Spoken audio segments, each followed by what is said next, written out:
छत्तीसगढ़ के खाद्य मंत्री अमरजीत भगत ने हर साल की भांति इस साल भी मैनपाट में होने वाले महोत्सव को लेकर अपने निवास स्थल पर प्रेस वार्ता को संबोधित किया और बताया कि मैनपाट महोत्सव सरगुजा ही नहीं पूरे छत्तीसगढ़ के लिए आकर्षण का केंद्र है। पर्यटन की दृष्टि से मैनपाट को राष्ट्रीय और अंतर्राष्ट्रीय स्टेज पर पहचान दिलाने के लिए कार्य किए जाएंगे। वहीं इस वर्ष के आयोजन में स्थानीय कला और संस्कृति का भी झलक देखने को मिलेगा। संस्कृति विभाग के विशेष पहल से इस वर्ष मैनपाट महोत्सव में स्थानीय कला और सांस्कृतिक कार्यक्रम का आयोजन किया जा रहा है, जिसमें कर्मा, सुगा और शैला का झलक देखने को भी मिलेगा। सभी विकासखंड स्तर पर इन तीनों विधाओं में प्रथम स्थान रखने वालों को भी मैनपाट महोत्सव में अवसर मिलेगा और उनको पुरस्कृत भी किया जाएगा। वहीं कर्मा, सुगा और शैला का चिन्हारी पोर्टल में संस्कृति विभाग के द्वारा पंजीयन कराया जा रहा है। इन विभाग से जुड़े कलाकारों को सांस्कृतिक विभाग से भी अनुदान मिलेगा। वहीं इस कार्यक्रम का उद्घाटन 12 फरवरी के दिन छत्तीसगढ़ के मुख्यमंत्री भूपेश बघेल के द्वारा किया जाएगा। मैनपाट महोत्सव आकर्षण का केंद्र है। सरगुजा की सबसे ऊंची चोटी जो शिमला केवल यहाँ सरगुजा के लिए ही नहीं पूरे छत्तीसगढ़ के लिए माने रखता है। यहाँ की शिमला छत्तीसगढ़ के लोग मानते हैं और देखने और घूमने यहाँ आते हैं। इस वर्ष का जो आयोजन है वो कई बिंदु में, कई विषय में बहुत महत्वपूर्ण है। इस वर्ष के आयोजन में स्थानीय कला और संस्कृति का भी आप लोगों को झलक देखने को मिलेगा। संस्कृति विभाग के विशेष पहल से इस वर्ष यहाँ की स्थानीय कला संस्कृति का आयोजन किया जा रहा है। कर्मा, शैला, सुगा इस विधा का भी वहाँ पर झलक आप लोगों को मिलेगा।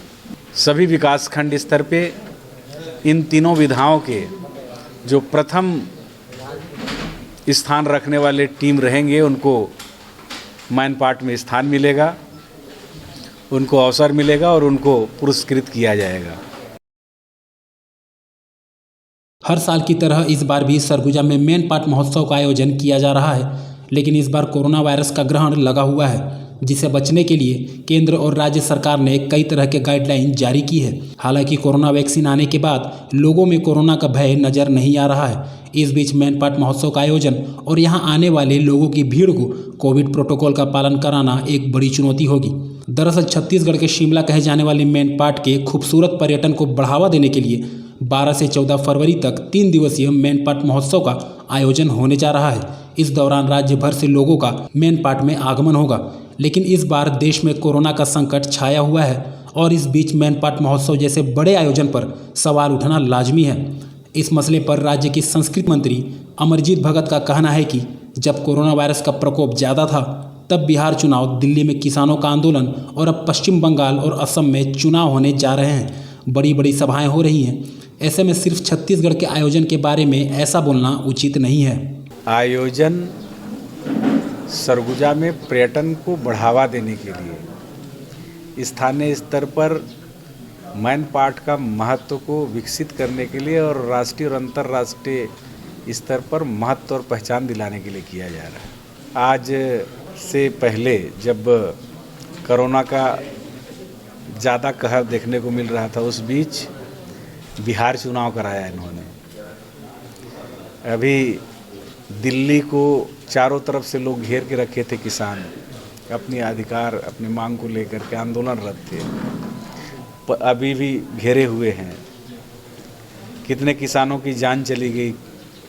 भारत सरकार ने सुध नहीं लिया, उनकी समस्या का समाधान नहीं किया। पश्चिम बंगाल में चुनाव होना है, वहाँ बड़ी बड़ी सभाएं और रैली हो रही है। आसाम में चुनाव होना है, तो केवल छत्तीसगढ़ के लिए इस प्रकार की बात करना कदापि उचित नहीं है। वहीं भाजपा ने मैनपाट महोत्सव के आयोजन पर कोई आपत्ति तो नहीं, पर सरकार और जिला प्रशासन को कोविड गाइडलाइंस की याद जरूर दिलाई है। भाजपा नेता अनुराग सिंह देव का कहना है कि कोरोना पूरी तरह से खत्म नहीं हुआ है। सरकार अभी भी मास्क लगाने और सोशल डिस्टेंसिंग का पालन करने की अपील कर रही है। ऐसे समय में यदि किसी महोत्सव का आयोजन किया जाता है और कोरोना वायरस के प्रसार की बढ़ने जैसी घटना होती है तो इसकी जवाबदारी प्रशासन और राज्य सरकारों की होगी। देखिए, कोविड नियम में WHO से लेकर भारत सरकार की एक गाइडलाइन है और गाइडलाइन का अनुपालन करना हर सरकारी एजेंसी का दायित्व है, चाहे वो जिला प्रशासन हो या फिर राज्य की सरकार। यदि वो गाइडलाइन का पालन नहीं कर रहे हैं तो कहीं ना कहीं कोविड महामारी को वो जनता के बीच में सर्कुलेट करने का काम कर रहे हैं।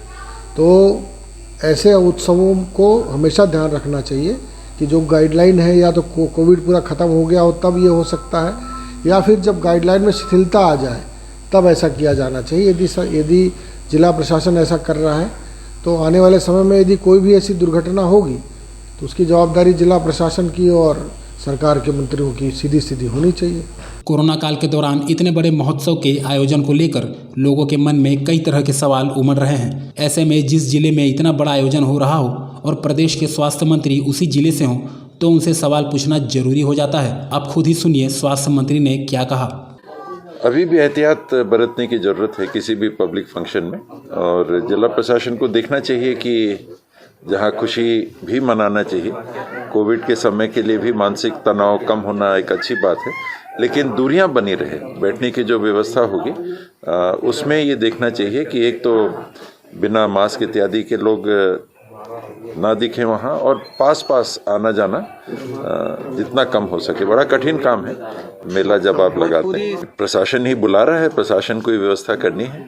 बहरहाल हर बार की तरह आयोजित होने वाले मैन पाट महोत्सव को सफल बनाने में प्रशासन बड़ी भूमिका निभाता है, लेकिन इस बार हजारों की भीड़ में कोरोना जैसी बड़ी समस्या से निपटना प्रशासन की बड़ी चुनौती होगी, क्योंकि सत्ता पक्ष और विपक्ष ने भी स्पष्ट कर दिया है कि महोत्सव के दौरान कोरोना बढ़ने जैसी घटना होती है तो जवाब तो प्रशासन को ही देना होगा।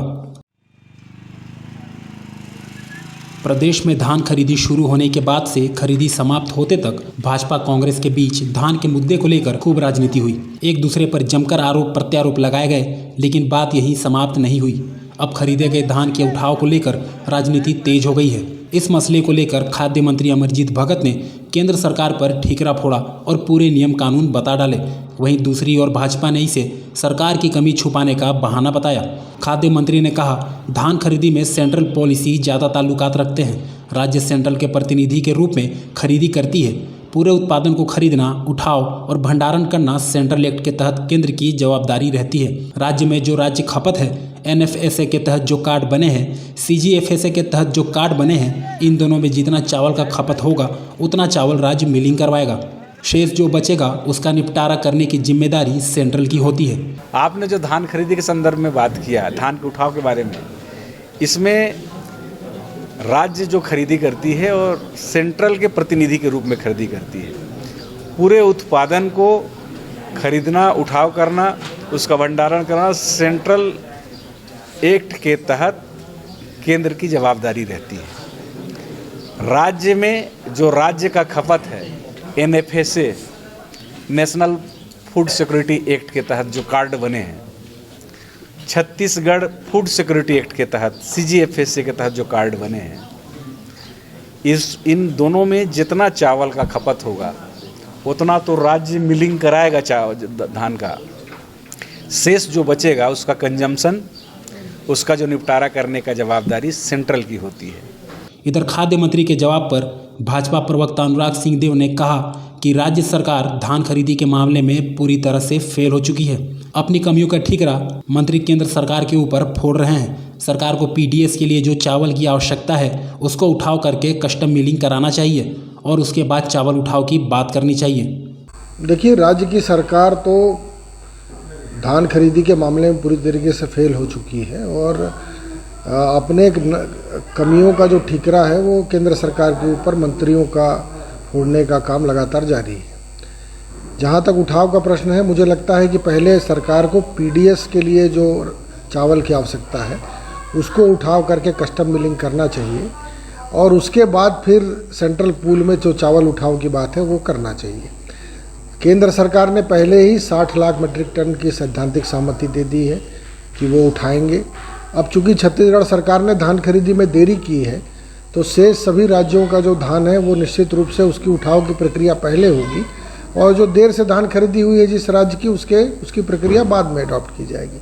लेकिन पिछले बार भी धान का जो खेप थी उसमें धान स्टॉकिंग सेंटर में पड़ के सड़ गया सूरजपुर के बसदेई की घटना है, बिलासपुर की घटना है, अन्य स्थानों पर धान सड़ गया, उसको 1 साल तक सरकार उठाव नहीं कर पाई। तो इसको चिंता करना चाहिए कि धान बर्बाद ना हो, और आरोप लगाने से काम नहीं चलेगा। अब उनको जो वास्तविकता है उसमें जो किसानों का हित करना है, उसके लिए राज्य सरकार को अपना काम करना चाहिए। देखिए, राज्य सरकार की ही बीते दिन सरगुजा सांसद व केंद्रीय मंत्री रेणुका सिंह ने रेल परियोजना, हवाई और पर्यटन के क्षेत्र में 3 सालों के अंदर विकास करने का वादा किया है। इसके अलावा रेणुका सिंह ने ये 3 काम नहीं कर पाने पर राजनीतिक छोड़ने की बात कही। उनके इस बयान पर मंत्री अमरजीत भगत ने तंज कसा है। उन्होंने कहा, बरवाडीह रेल लाइन महत्वपूर्ण है, इसके लिए भारत सरकार बजट उपलब्ध करवाती है तो वो अच्छी बात है, लेकिन उसे जीवित रखने के लिए केवल 1000 रुपये देगी तो 1000 रुपये में आज क्या हो सकता है। उन्होंने केंद्रीय मंत्री रेणुका के बयान पर तंज कसते हुए कहा, अपना प्रभाव दिखाएं, काम करके दिखाएं। काम करने पर ही नाम होता है, केवल कहने से नहीं। देखिए, विकास के दृष्टिकोण से बरवाडीह रेलवे लाइन बहुत महत्वपूर्ण है, और इसमें अगर भारत सरकार बनाती है, उसके लिए बजट उपलब्ध कराती है तो अच्छी बात है। और केवल टोकन के लिए, उसको जीवित रखने के लिए केवल 1000 रुपया देगी तो 1000 रुपया में आज क्या हो सकता है। इसमें जो इस क्षेत्र की सांसद है और केंद्र में मंत्री है, वो अपना प्रभाव दिखाए और काम करके दिखाए। और काम जब करके दिखाते हैं तब नाम होता है, केवल कहने से नहीं। कल किसने देखा, जो करना है अभी करे, है ना। और बाद पछतावत का हो जब चिड़िया चुग गई खेत। समय मिला है काम करने के लिए, तो कुछ ऐसा काम करके दिखाइए जिससे आपका नाम हो, आपका काम के माध्यम से आप राजनीति में अपना पौवा जमा सकें और अधिकार के साथ टेबल ठोक के लोगों के सामने कह सकें कि मैंने ये काम किया। तो बहुत साधुवाद, शुभकामना, कुछ करके दिखाएं, केवल बातों से नहीं होता। इधर मंत्री अमरजीत के तंज पर भाजपा प्रदेश प्रवक्ता अनुराग सिंह देव का कहना है कि कांग्रेस मंत्रियों की विकास के प्रति कोई प्रतिबद्धता नहीं है। रेणुका सिंह ने विकास के प्रति बड़ा बयान दिया है और इससे कांग्रेस के नेताओं को सीख लेना चाहिए कि क्षेत्र के विकास के लिए उनको कितना सक्रिय रहना चाहिए। यहाँ के स्वास्थ्य मंत्री अपना अस्पताल तक ठीक करने की प्रतिबद्धता नहीं दिखाते, उनसे कोई अपेक्षा करना बेईमानी होगा। विकास के प्रति कांग्रेस के मंत्रियों की सोच नकारात्मक है। इनके विकास की पूरी सौगात पर ताला लग चुका है। देखिए, कांग्रेस के जो मंत्री हैं उनके विकास के प्रति कोई प्रतिबद्धता नहीं है। रेणुका सिंह जी ने जो बयान दिया है वो निश्चित रूप से एक जनप्रतिनिधि होने के नाते जो सरकार, जो जनता के प्रति उनकी जवाबदारी है और विकास के प्रति जो उनकी प्रतिबद्धता है, उसको लेकर उन्होंने बहुत बड़ा बयान दिया है। और इससे सीख लेना चाहिए कि क्षेत्र के विकास के लिए हमको कितना सक्रिय रहना है। राज्य सरकार के मंत्री जो यहाँ पर स्वास्थ्य विभाग के मंत्री हैं, अन्य विभागों के मंत्री भी हैं, वो अपना अस्पताल तक ठीक करने की प्रतिबद्धता नहीं दिखाते हैं, तो उनसे कोई अपेक्षा करना बेईमानी होगी। और विकास के प्रति कांग्रेस के मंत्रियों की सोच नकारात्मक है। सरगुजा जिले को जो पहले विकास की सौगातें मिला करती थी, उस पर पूरे तरीके से ताला लग चुका है। और इसलिए कांग्रेस के मंत्रियों को केंद्रीय मंत्री पर बयान देने के अलावा उन्हें अपने गिरेबान पर झांक के देखना चाहिए। सरगुजा जिले के उदयपुर थाना क्षेत्र के ग्राम कवलगिरी में एक व्यक्ति की अज्ञात लोगों ने हत्या कर लाश को कुएं में फेंक दिया। मृतक की पहचान धोबीराम कंवर के रूप में की गई है, जो 5 दिनों से लापता था। पुलिस ने शव को कुआं से बाहर निकलवाकर पोस्टमार्टम कराया और मौके पर फॉरेंसिक टीम व खोजी कुत्ते का सहारा लिया गया। हत्या के अंधे कत्ल की गुत्थी सुलझाने पुलिस जांच में जुट गई है। पुलिस ने बताया कि मृतक 5 फरवरी की शाम खाना खाकर सोया था। सुबह उसकी बेटी व बेटा देखे तो घर में नहीं था। पड़ोसी गांव का एक आदमी जमीन नापने के दौरान पंचनामा के लिए बुलाने आया तो मृतक के बेटे उपेंद्र उसे खोजने लगा।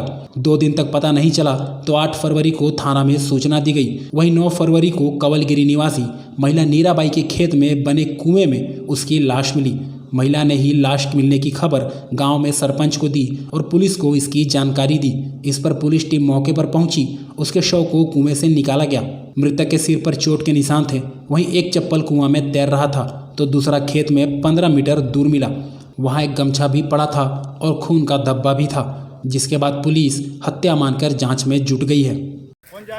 देखिए, आज मुझको थाना उदयपुर के थाना प्रभारी के द्वारा एक डेड बॉडी मृतक का कुआं पे पड़े होने की सूचना मिला और उसके निरीक्षण के लिए मैं कमलगिरी के इस सुनसान इलाके के खेत पे के कुआं पर मृतक के शव और घटना स्थल निरीक्षण के लिए हमरा पुलिस वालों के तथा अन्य 55 ग्रामीणों के साथ पहुंचा हुआ हूं।